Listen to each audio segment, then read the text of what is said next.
हमें इसको जरा चलने दो थोड़ा सा जैसा है। वो कौन सी अवस्था है? सुनो शेष आएगा। मोघम अन्नम विन्दते अप्रचेता, शब्दों पर ध्यान देना। अप्रचेता जो ज्ञान प्राप्त नहीं करता है, जो अज्ञानी है, अप्रचेता। मोघम अन्नम विन्दते, व्यर्थ में रोटी खा रहा है, व्यर्थ में रोटियां तोड़ रहा है जीवन के अंदर।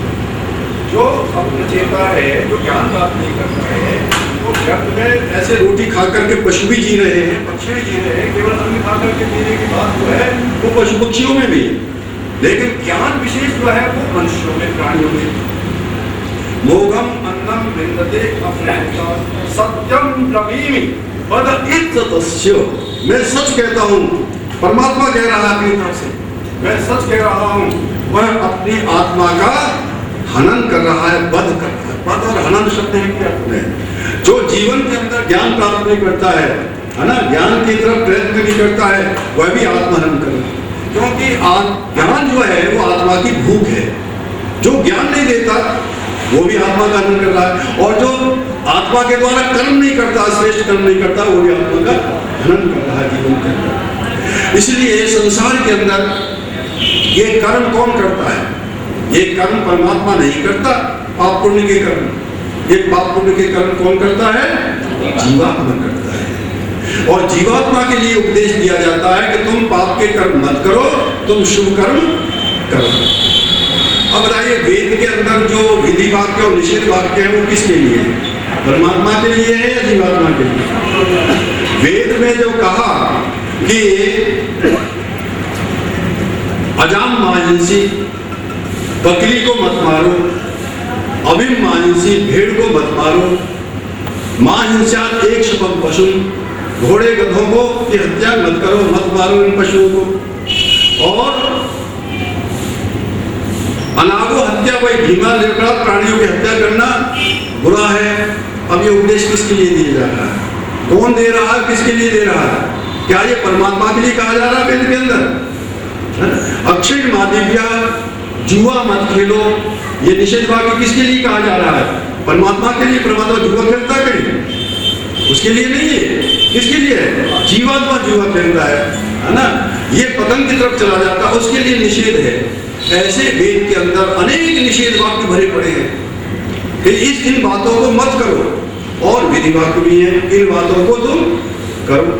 अहम अमृता सत्यम उपैमी, मैं झूठ का रास्ता छोड़ करके मैं सत्य के रास्ते पर चलना चाहता हूँ। क्या ये परमात्मा कह रहा है कि अपने लिए कि मैं झूठ के रास्ते को छोड़कर सत्य के रास्ते पर चलना चाहता हूँ? अरे परमात्मा तो सत्य स्वरूप है, वो कभी झूठ के रास्ते पर चलता ही नहीं है। झूठ के रास्ते पर कौन चलता है? जीवात्मा चलता है। इसलिए वो कह रहा है मैं असत्य का रास्ता छोड़ करके मैं सत्य के रास्ते पर चलना चाहता हूँ। असतो मा सद्गमय, lead me from the unreal to the real. मैं असंभव चीज को न मानूं, मैं असत्य को न मानूं, जिसकी सत्ता है मैं उसको स्वीकार करूं जीवन के अंदर। ये प्रार्थना कौन कर रहा है? जीवात्मा। आप संपूर्ण साहित्य को पढ़ जाइए, संपूर्ण वेदों को पढ़ जाइए, उन सब में एक ही बात मिलेगी कि परमपिता परमात्मा कभी इन चक्करों में नहीं आता है। हाँ, जीवात्मा के लिए ही सृष्टि बनी है, जीवात्मा के लिए वेद बना है, जीवात्मा के लिए स्तुति प्रार्थना उपासना करने का विधान किया गया है, ये जीवात्मा के लिए। तो ये अब प्रश्न करता हूं मैं आपसे, मैंने जो विषय दिया कि ये योग ये परमात्मा के लिए है, जीवात्मा के लिए, प्रश्न वहां आ जाता हूं आप। बताइए योग शब्द का क्या अर्थ है? युजुन योगे धातु से योग बना है। योग जोड़ को कहते हैं कि नहीं? एक और एक का जोड़ क्या होता है? दो। एक और एक अलग होंगे ना तब वो दो मिलेंगे। ऐसे ही योग का अर्थ है जोड़ना, मिलना। तो योग का अर्थ हो गया दो तत्वों का मिलन। कौन से दो तत्व? दो होंगे तो योग होगा। एक का एक है, एक का योग होगा कभी? भाई एक की संख्या का योग होगा कोई? नहीं। दो संख्या होंगी तो योग होगा। यदि ब्रह्म ही ब्रह्म है ना, तो उसके साथ योग शब्द का प्रयोग नहीं हो सकता। हाँ, एक प्रश्न करेंगे। हाँ, आत्मा तो वहाँ है ही, है? आत्मा तो है ही, परमात्मा वहाँ पहले से ही है। हाँ। मिलन तो है। सुनिए, हाँ ठीक है, बड़ा अच्छा प्रश्न है। अभ्यास की तो हाँ, बड़ा अच्छा प्रश्न है, बहुत अच्छा। देखो, ये लोग बहुत अच्छा, और यही सिद्धांत है कि परमात्मा जीवात्मा के अंदर व्यापक पहले से ही रह रहा है, योग्यता और उसका है, लेकिन गलती क्या हो रही है? वेद में कहा है अंति संतम न जहाती, परमात्मा तो जीवात्मा को कभी छोड़ता ही नहीं है, लेकिन इतने समीप रहते हुए भी ये जीवात्मा परमात्मा को का अनुभव नहीं कर पा रहा है। गलती यहाँ है, अंति संतम न पश्यति, वेद में कहा है ना, इतने समीप रहते हुए भी परमात्मा का अनुभव नहीं कर रहा है। क्यों नहीं कर रहा है? अब चलिए, वही योग कहता है कि इस जीवात्मा की जो प्रवृत्ति है वो प्रकृति के अंदर ज्यादा हो गई। ये प्रकृति है ना, माया प्रकृति, तो योगश चित्त वृत्ति निरोधा, चित्त की जो वृत्तियां थी उनके द्वारा, उनके संपर्क से जीवात्मा संसार में ज्यादा फंस गया और सारा ध्यान संसार और प्रकृति और प्राकृतिक वस्तुओं में ज्यादा इसका ध्यान हो गया और अपने पास रखी हुई चीज को वो नहीं जान पा रहा है। क्यों जी? कभी कभी ऐसा होता है, किसी वस्तु के न दिखने के कारण क्या होते हैं, न जानने के कारण, कहते हैं अति दूरा, बहुत दूर चीज हो तो हम होते हुए भी नहीं देखते, और अति समीप क्या है, कभी कभी अत्यंत समीप होते हुए भी वस्तु को नहीं देखते हैं। जैसे उदाहरण, आंखों का काजल, ये काजल लगाते ना, कभी अपनी आंख से अपना काजल दिखाई देता नहीं, दिखाई, इतना समीप होते हुए भी हमें अपनी आंख का काजल हमें खुद दिखाई नहीं दे रहा। और तीसरा कारण है मनो अनवस्था, मन एक जगह स्थिर न होने के कारण भी हमें पास रखी हुई चीज दिखाई नहीं देती। मन कहीं और लगा हुआ है, इधर से कोई व्यक्ति निकल जाता है और कोई आकर पूछता है इधर से वो गया है, तो मुझे पता नहीं, पास में ही कोई व्यक्ति गया और मैं कह रहा हूँ मुझे पता नहीं। तो मन की अवस्था ऐसी हो जाती है कभी कभी कि उसको नहीं जान पाता है। ऐसे ही हमारी जीवात्मा की इस मन और बुद्धि के साथ मिलकर के वो अवस्था हो गई कि ये संसार को तो जान रहा है लेकिन अपने समीप रहते हुए भी उसको नहीं जान पा रहा है। तो योग का रास्ता क्या है?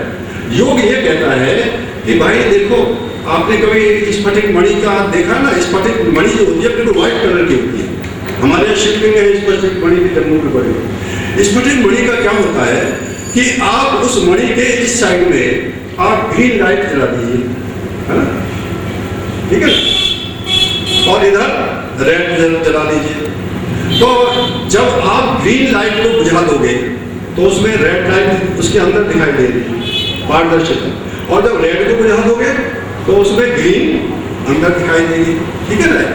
है वो स्वरूप उसका अपना, दोनों बिल्कुल व्हाइट स्वरूप है, उसका स्वरूप है बिल्कुल व्हाइट है, लेकिन संपर्क से उसमें कलर बदल रहे हैं। ऐसे ही ये जीवात्मा जो है स्वरूप से बिल्कुल शुद्ध पवित्र है, बिल्कुल शुद्ध पवित्र है, लेकिन जब प्रकृति का रंग चढ़ जाता है इस पर तो उसके रंग में ये लगी हुई दिखाई देती है, और जब प्रकृति का रंग हट जाता है तो परमपिता परमात्मा का रंग तो उसके भीतर है ही, उसके समीप है, फिर उस रंग का वो अनुभव करने लगता है।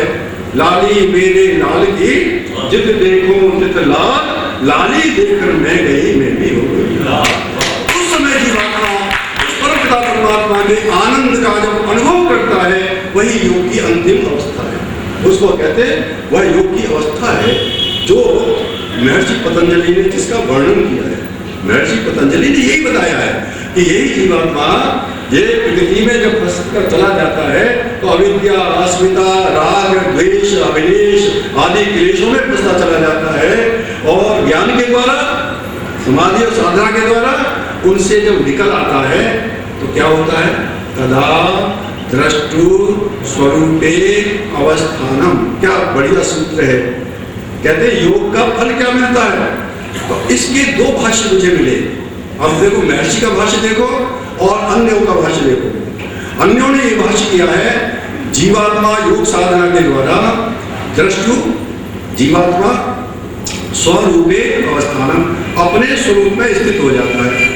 अपना स्वरूप क्या है उसका? वही स्फटिक मणि का सा स्वरूप जो है, असंगोयम पुरुष कहा है, जीवात्मा जो है स्वरूप से असंग है, अपने स्वरूप में अवस्थित हो जाता है। लेकिन महर्षि स्वामी दयानंद महाराज क्या अर्थ कर रहे हैं? देखो महर्षि ऐसे ही आचार्य नहीं थे, महान आचार्य थे, उन्होंने लिखा तदा द्रष्टु परमात्मनः स्वरूपे अवस्थान।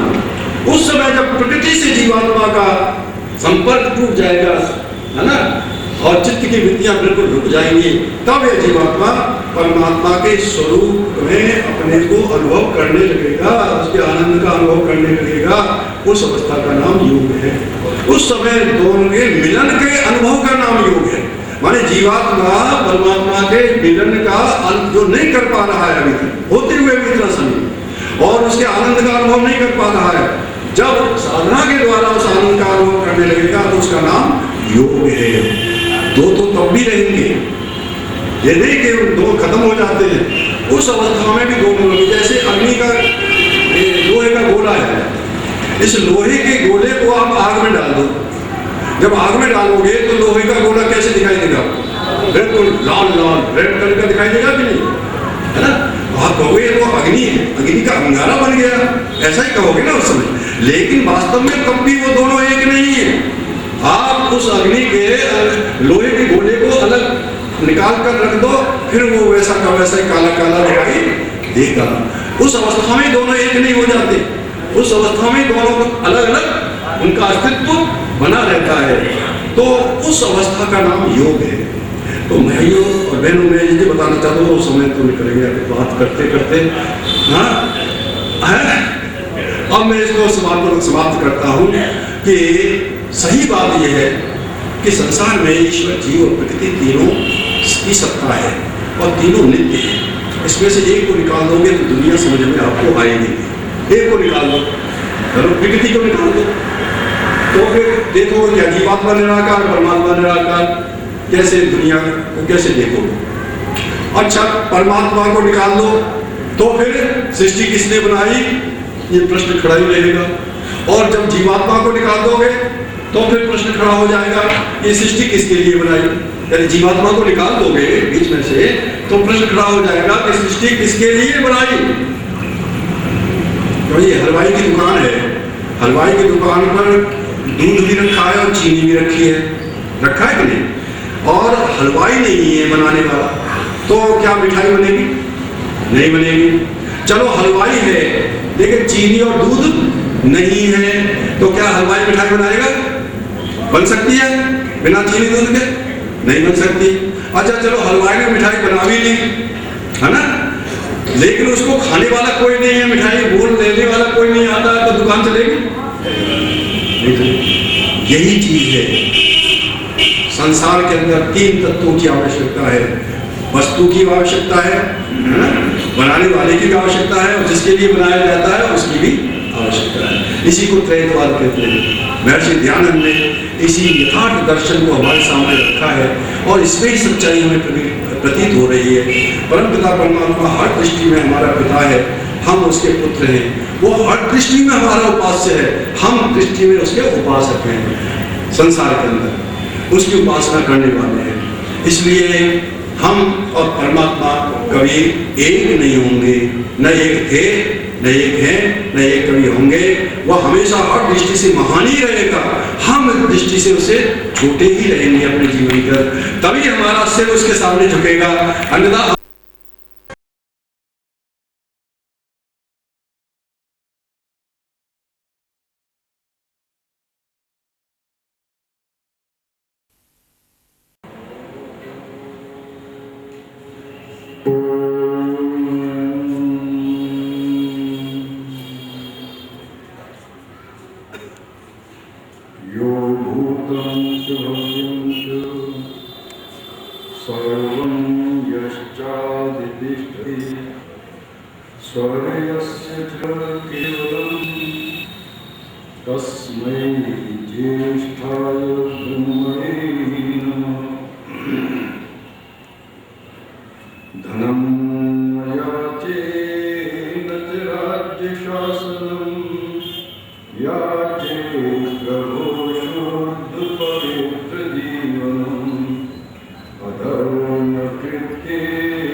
मंच सचरित्र आदरणीय मातृशक्ति तथा धर्म के सत्संग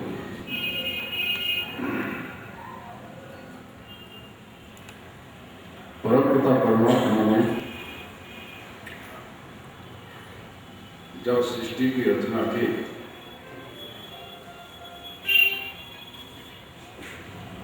तो यहाँ पर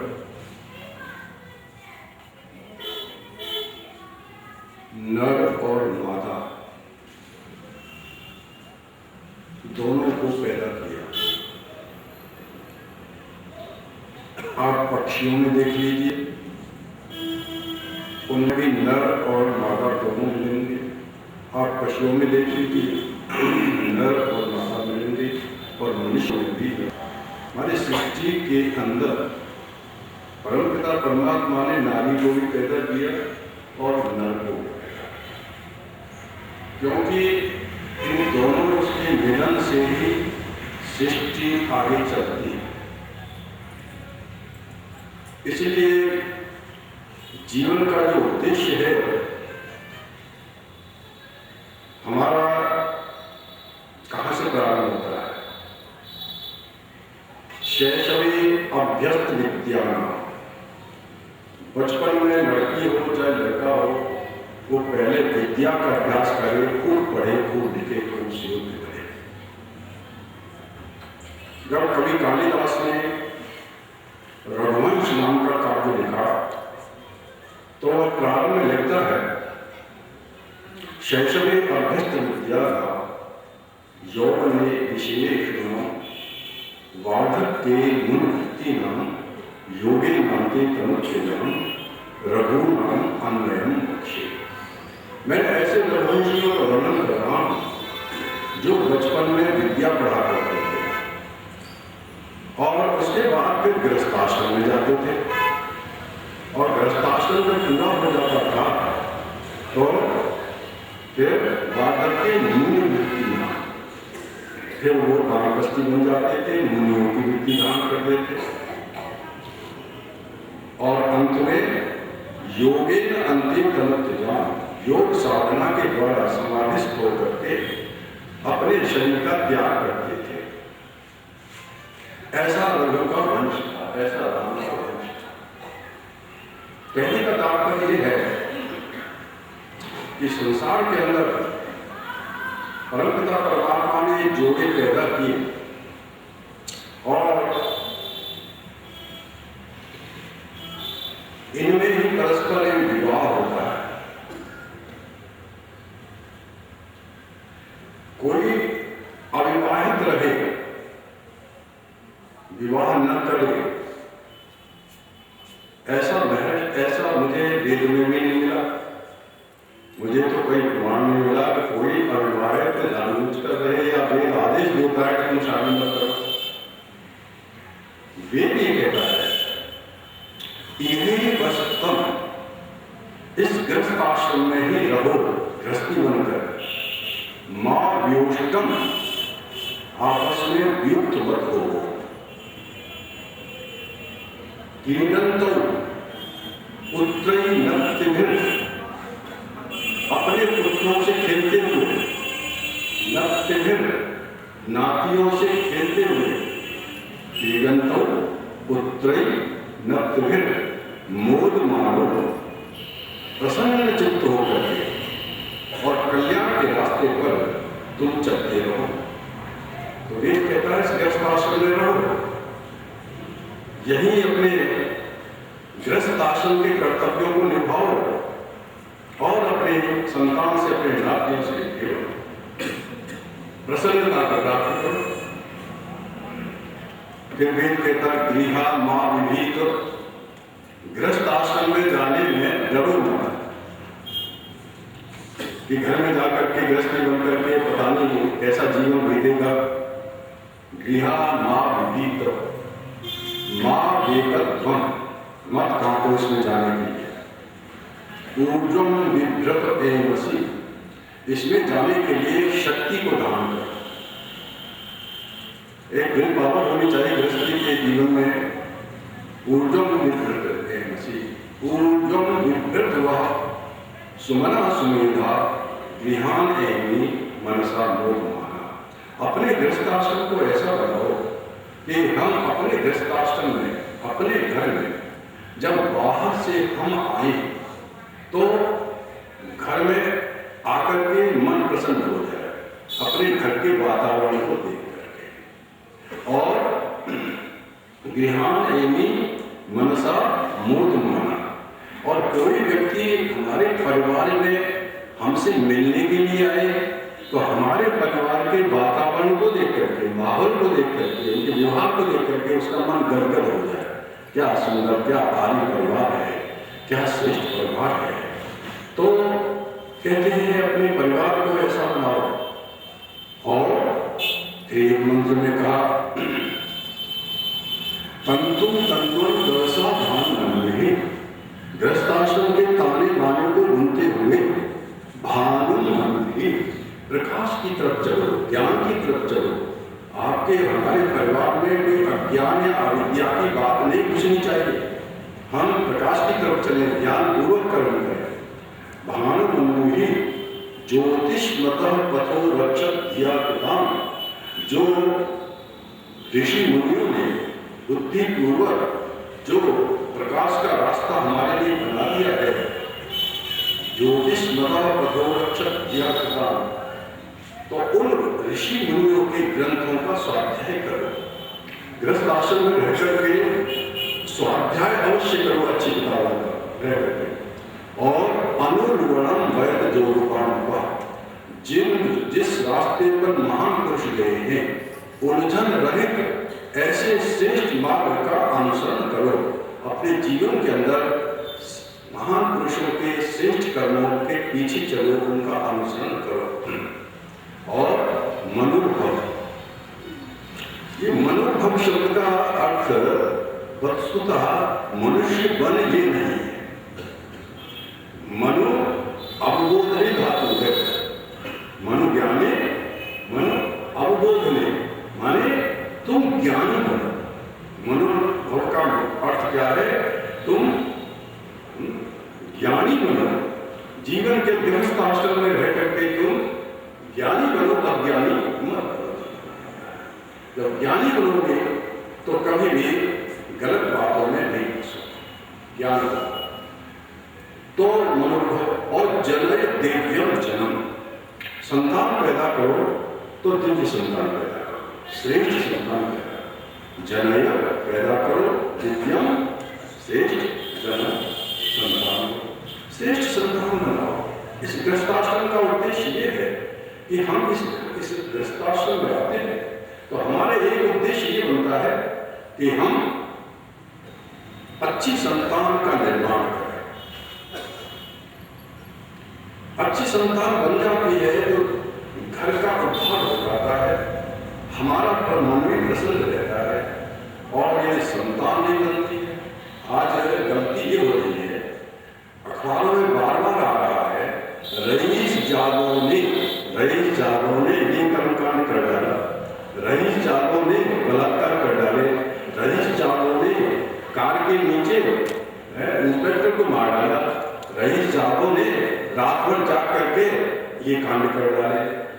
तो ये रईस जादव शब्द का प्रयोग जो किया जा रहा है, इसका मतलब रईस जादव ने पैसा तो जोड़ा, धन तो इकट्ठा किया और धन इकट्ठा करके अपनी संतान के निर्माण में कोई योगदान नहीं दिया, माने संतान को नहीं बनाया। तो जो धन ऐसा आता है, जो इस प्रकार का धन इकट्ठा करके और खुद भी अधर्म का धन इकट्ठा करता रहता है व्यक्ति, तो कहते हैं उसका असर अपनी संतान पर पड़ता है, नाती पोतों पर भी पड़ता है जीवन के अंदर। इसीलिए कहा है, अरे पूत सपूत तो का धन संचय और पूत कपूत तो का धन संचय। पुत्र सुपुत्र है तो क्या धन कमाएगा, बड़ा कमाएगा। आजकल बच्चे क्या करते हैं, माँ बाप के घर की अपेक्षा वो अपना घर बढ़िया, ऐसी सर्विस बढ़िया मिलती है, उनके अपने मकान कोठिया घर बना लेते हैं। आपके मकान में वो रहते नहीं है आकर। तो पुत्र सुपुत्र है तो उसके लिए तुम क्या धन इकट्ठा कर रहे हो, और कुपुत्र है तो भी आपके धन को व्यर्थ में व्यसनों में बहा देगा, आपको इकट्ठा कर रहे हैं उसके लिए। तो संतान का निर्माण करना, उसका अच्छा बनाना, उसको अच्छे संस्कार देना, ये गृहस्थियों का कर्तव्य होता है। इसीलिए माता पहला गुरु बताया, पिता दूसरा गुरु बताया और आचार्य तीसरा गुरु बताया। माता का कर्तव्य होता है कि वे बच्चे का निर्माण करें, और वो निर्माण कहाँ से शुरू होता है? बच्चे का निर्माण गर्भ से शुरू होता है। माता गर्भ में बच्चे को पालती है, वहीं से जैसे उसके संस्कार होते हैं, जैसा सोचती है, जैसे चित्र देखती है, जैसा उसके अंदर विचारधाराएं होती है, वो सारी बातें बच्चे के ऊपर पड़ती रहती है। वो संस्कार, तो बच्चे को संस्कार वहाँ से मिल रहे हैं। जब जन्म लेता है तो माँ अपनी गोद में उठा करके बच्चों को लोरियां सिर पर हाथ कराते हुए अपना दूध पिलाती है और लोरियां गाती है। बच्चे को नारी जाति को कहा है वीर सुभव, तू वीर संतान पैदा कर। तो वीर संतान कैसे पैदा होगी? जैसे जीजाबाई ने शिवाजी को पैदा किया, वो लोरियां गा करके उसको वीरता की बातें उसने अपनी गोदी में सिखाई थी उसको। इसलिए माँ अपने दूध के, प्राचीन काल में जब लड़ाई झगड़े होते थे युद्ध में, तो बच्चा ये कहा करता था, मैं तुझे छठी का दूध याद दिला दूंगा। कहता था तो तुमने माँ का दूध पिया है तो आ जा लड़ने के लिए, यही कहा जाता है। लेकिन जो माँ अपना दूध नहीं पिलाती है, बच्चों को डब्बे का दूध पिलाती है और अपना दूध पिलाती नहीं है, तो आजकल तो बच्चा यही कहता है, मैं तुझे डब्बे का दूध याद दिला दूंगा, यही कहेगा ना। इसलिए बच्चे आज डॉक्टर सब कहते हैं कि माँ के दूध में जो गुण है वो उन डब्बों के दूध में नहीं। इसलिए माँ अपना दूध पिला करके उसको लोरियां दे देकर उसका निर्माण करती है, पहला गुरु है। उसके संस्कार डालने वाली माँ है। लेकिन बड़े बड़े शहरों में क्या हो रहा है कि माँ जो है फैशनेबल इतनी है, घर में इतना पैसा है, घर में नौकर चाकर 10-12 हैं, उसे काम करने की फुर्सत ही नहीं है। वो या तो ब्यूटी पार्लर में जाकर के अपना खूब सच करके सच लिए खूब और टाइम निकाल करके किट्टी पार्टी में चली जाएगी या फिर क्लबों में चली जाएगी, और बच्चा को किसको ले जाएगी? खिलाने के लिए दासियों को। जाओ पार्क में घुमा लाओ उसे, जाओ इसे तुम पालो, और अपनी गोदी में बढ़िया अवशेष जो कुत्ते होते हैं बढ़िया से बढ़िया पिल्ले, है ना, बैठकर चल रही है। अपना बच्चा दासी खिला रही है और कुत्ता अपनी गोदी में। काका हाथ से ने लिखा, पिल्ला बैठा घर में मानुष भोगे बोझ, भेद नहीं इसका पा सका, बहुत लगाई खोज, बहुत लगाई खोज, रोज साबुन से नहाता, देवी जी के हाथ दूध से रोटी खाता। कहता था कविराय, वर मांगू चिल्ला चिल्ला, पुनर्जन्म में प्रभु बनाना हमको पिल्ला। ये पिल्ला हमसे अच्छा है जिसकी भी सेवा हो गई जीवन के अंदर। अब बताओ संस्कार बच्चे पर किसके पड़ेंगे? जिस बच्चे को आगे बोलने नहीं लाया तो संस्कार तो राशि के पड़ेंगे। इसलिए माँ का बड़ा कर्तव्य हो जाता है, यदि बच्चे को जन्म देना है तो उसको संस्कार देना भी अत्यंत आवश्यक है। और मैं कहा करता हूँ, बच्चा आर्य समाजी, वो बच्चा निश्चित आर्य समाजी होता है जिसकी माँ आर्य समाजी विचार बचपन से दे रही है, वो बच्चा निश्चय आर्य समाज में है। और जो अपने बच्चे को लेकर के गोद में लेकर के कब्र के ऊपर जा रही है पूजा करने के लिए और वह ताबीज बनवा रही है, वो बच्चा कभी आर्य समाजी नहीं बनेगा। वो बड़े होकर के कब्रों पर ही मत्था टेकता रहेगा। माता ने जैसा संस्कार उसमें डाल दिया है ना, तो वो संस्कार उस बच्चों में पड़ जाता है। इसलिए माँ का कर्तव्य हो जाता है बच्चों को गोदी में लेकर के उंगली से पकड़ के आर्य समाज में उनको लाओ तो उनके अंदर संस्कार पड़ेंगे। पिता का कर्तव्य हो जाता है कि बच्चा जब थोड़ा सा हो जाए, ये हम लोग या आप लोग कैसे बने आर्य समाज? हमारे दादा परदादा ने उंगली पकड़ करके उनको आर्य समाज में लाया, बैठाया, तो संस्कार बने। और आज हम ये परंपरा बिल्कुल त्याग दी है। आज इस परंपरा को बिल्कुल छोड़ दिया है। अभी कानपुर में एक सेठ जी मिले मुझे पिछले दिनों, कहने लगे मेरे 6 लड़के हैं और 6 लड़कों में से केवल मैं ही आर्य समाज में आता हूँ। उन 6 लड़कों में से कोई आर्य समाज में नहीं आता है और मैं कहता हूँ तो मेरी बात मानते नहीं है। बहुओं को कहता हूँ तो वो भी नहीं मानते हैं। मैं कितने वर्ष हो गए आपको आज समाज में आते हुए? कहते हैं मुझे 20 वर्ष हो गए, 30 वर्ष हो गए आते आते। मैं कहा आपके मरने के बाद क्या होगा? कि मेरे मरने के बाद तो वो युग जो होना है कोई आप समाज में नहीं है। जम्मू में हमारे आर्य समाज के एक प्रधान जी 20 वर्ष तक प्रधान रहे, लेकिन बच्चों को आर्य समाज में नहीं लाए, और उसका परिणाम ये निकला कि उनका एक बच्चा, वो खुद जब मरे, एक बच्चा तो निरंकारियों के उसमें चला गया और एक बच्चा मंदिर में बैठकर राम नाम जपता है। जो व्यक्ति 20 वर्ष तक आर्य समाज का प्रधान रहा, वो अपने बच्चों को आर्य समाज नहीं बना सका, और यहाँ नारा लगाता रहा हम तो विश्व आगे, हम तो विश्व आगे बनाएंगे, विश्व को आगे बनाएंगे। जीवन के अंदर ये बहुत बड़ी कमियां हमारे जीवन में आ गई हैं। हम परंपराएं अपने आप बिगाड़ दिए हमने हमारे, और यही समस्या सबसे बड़ी हो गई है कि हमारे बुजुर्ग चले जा रहे हैं आर्य समाज